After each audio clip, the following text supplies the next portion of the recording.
Passo agora a palavra para Leon Garcia, lá de São Paulo. Meu amigo, a palavra está com você. Bom dia a todas e todos. Espero que vocês estejam me ouvindo. A gente fica aqui à distância, sem saber se está de fato conseguindo se comunicar. Eu queria, primeiro, claro, agradecer ao Evaldo o convite para participar dessa jornada, agradecer a oportunidade de dialogar com os que aí estão iniciando esse trabalho, a oportunidade que tive de ouvir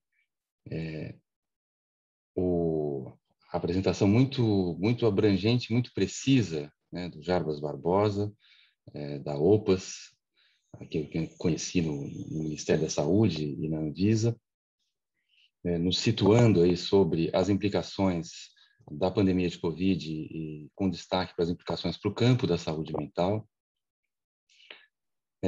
E agradecer por ouvir mais uma vez, né, o Antônio Neri, que é também um mestre para mim, ainda que mais recente, né, mas acho que poucas pessoas de quem eu aprendi tanto em tão pouco tempo, né?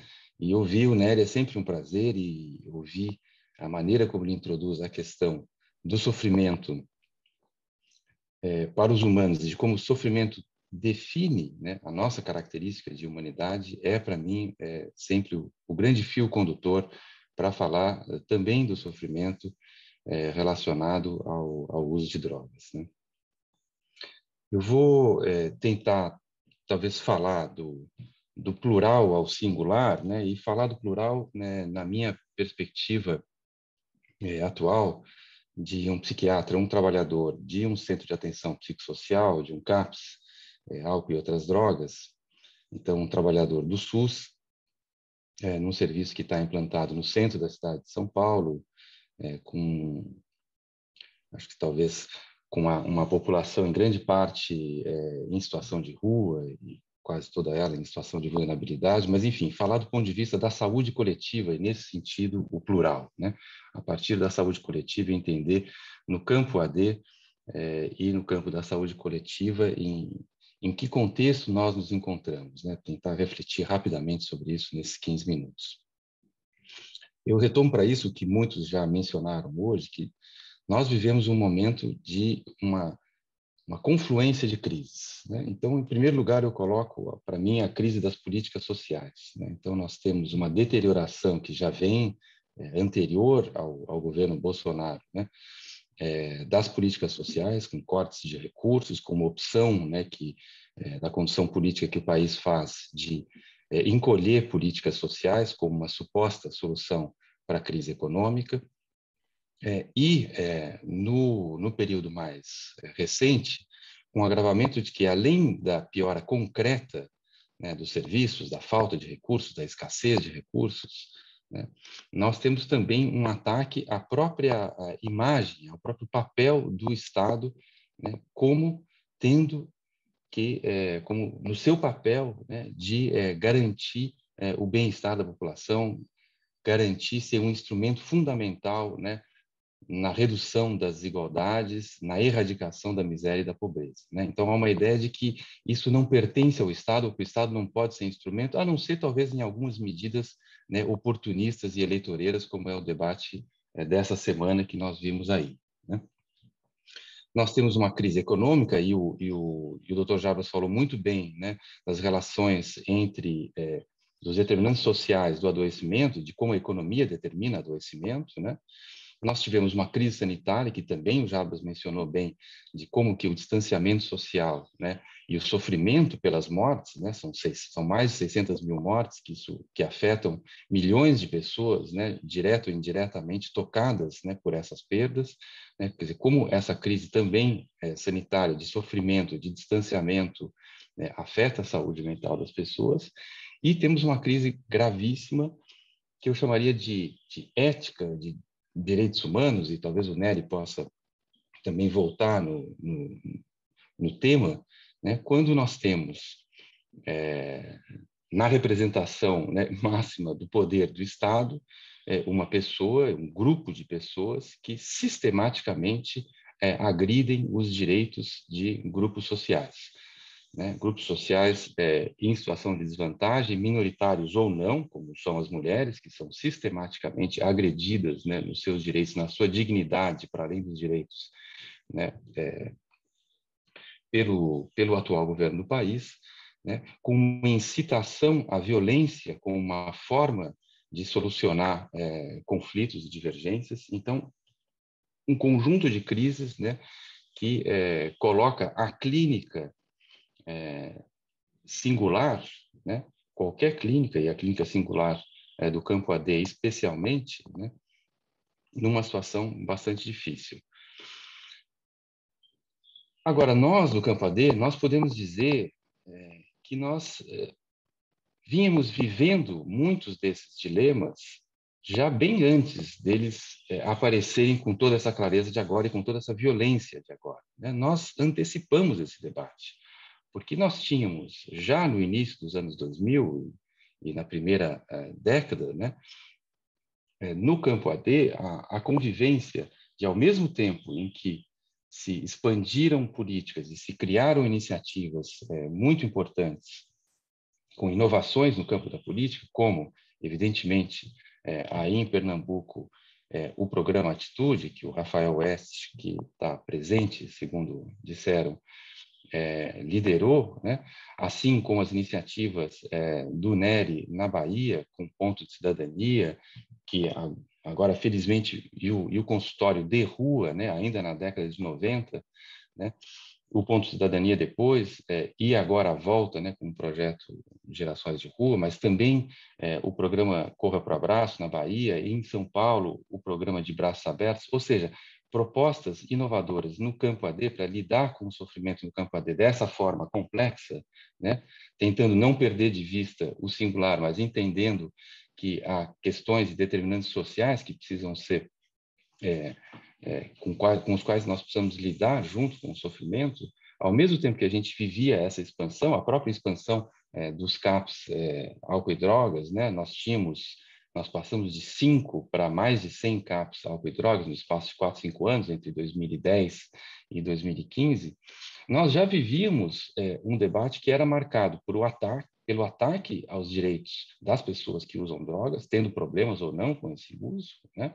Que eram estigmatizados, são estigmatizados, mas já eram naquela época. Nós já vivíamos esse mesmo cenário de ataque à ciência que hoje a gente assiste, com um debate absolutamente desinformado, né? Em que se inventou uma epidemia que, do ponto de vista epidemiológico, nunca existiu, né? Em que se inventavam consequências do uso de substâncias que, apesar de serem nocivas, não correspondiam em nada, né, àquilo que se dizia, de que o crack mata em 6 meses, né, uma frase que foi dita pelo próprio presidente da Associação Brasileira de Psiquiatria, o atual presidente, disse isso, né?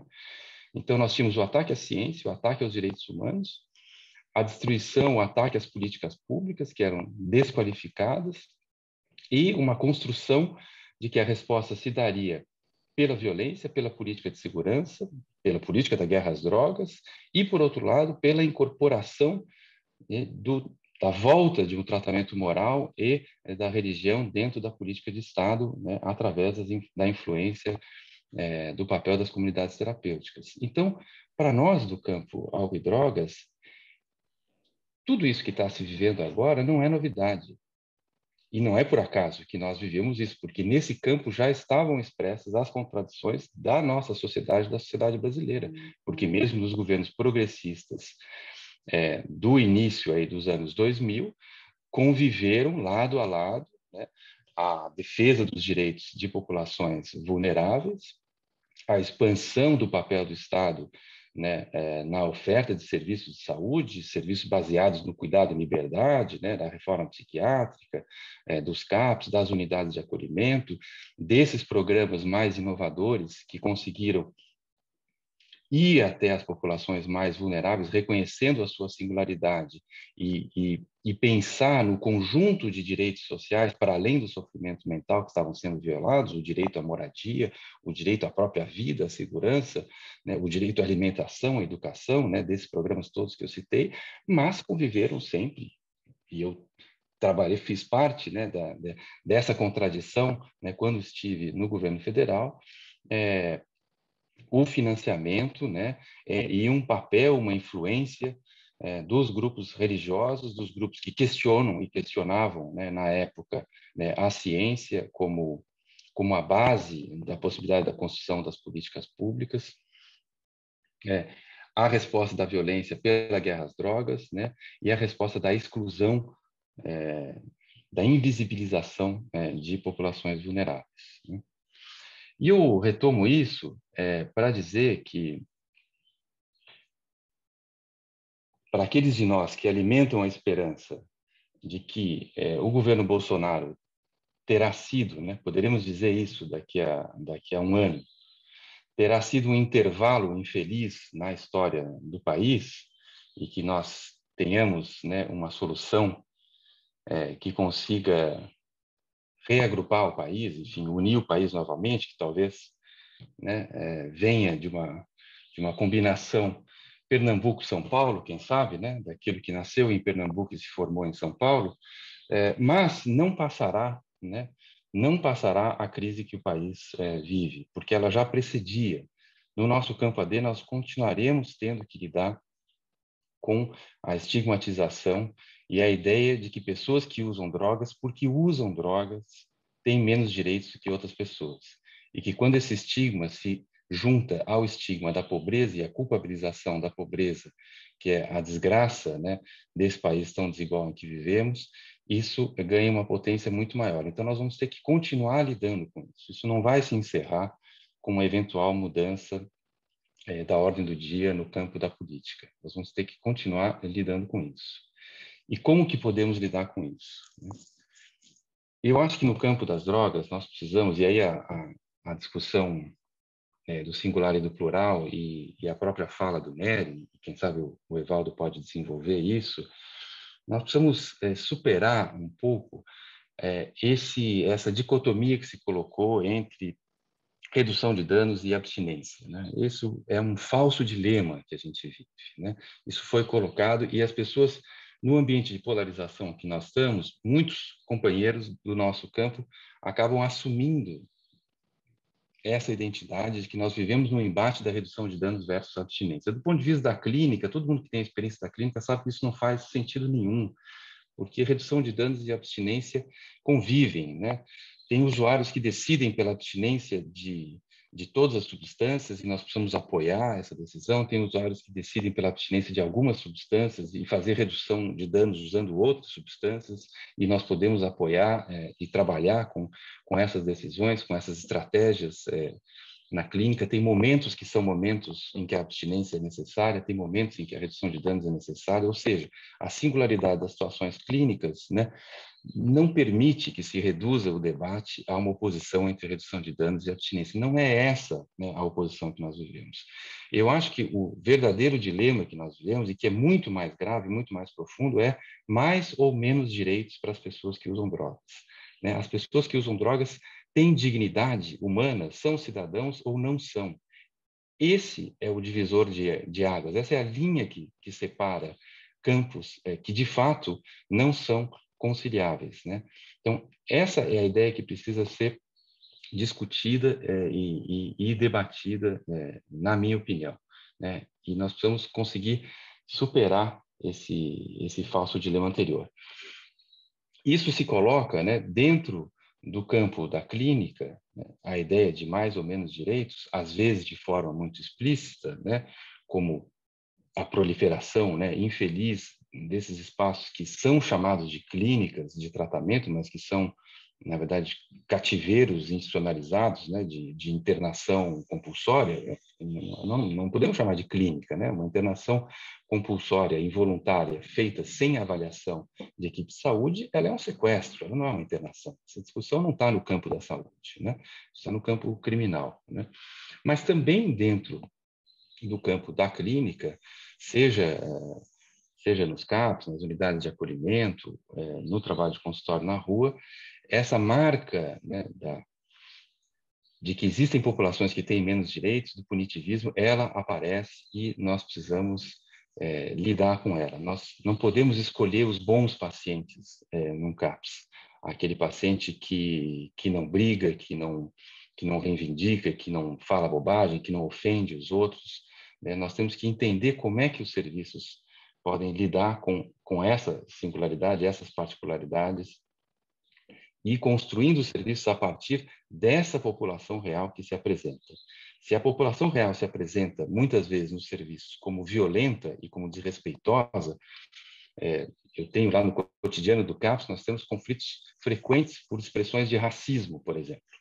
Né? Expressões de racismo e de desrespeito a mulheres trabalhadoras por usuários. Né? Como é que nós vamos lidar com isso? Bom, isso está expressando o que a sociedade brasileira vive. Né? Se o CAPS é um espaço de transformação pela clínica da subjetividade das pessoas, nós também vamos ter que lidar com isso. Né? E aí a gente vê essa conexão entre aqueles que são os grandes temas da política vividos no cotidiano, nos espaços em que aí nós, como trabalhadores, precisamos conseguir lidar com isso. Como é que a gente lida com pessoas que são violentas, que fazem manifestações racistas dentro dos nossos espaços de cuidado, né?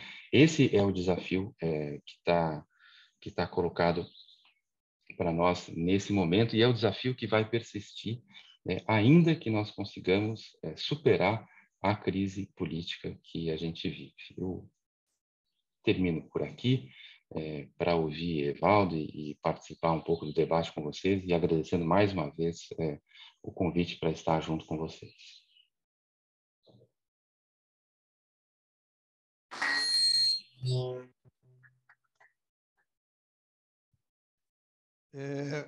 Obrigado, Leon. Eu acho que você traz uma fala importantíssima, complementar a fala de Nery, você traz a sua experiência, você traz a sua preocupação, certamente uma preocupação com o futuro, não só o futuro da saúde mental e da clínica, mas você traz uma preocupação com o nosso futuro.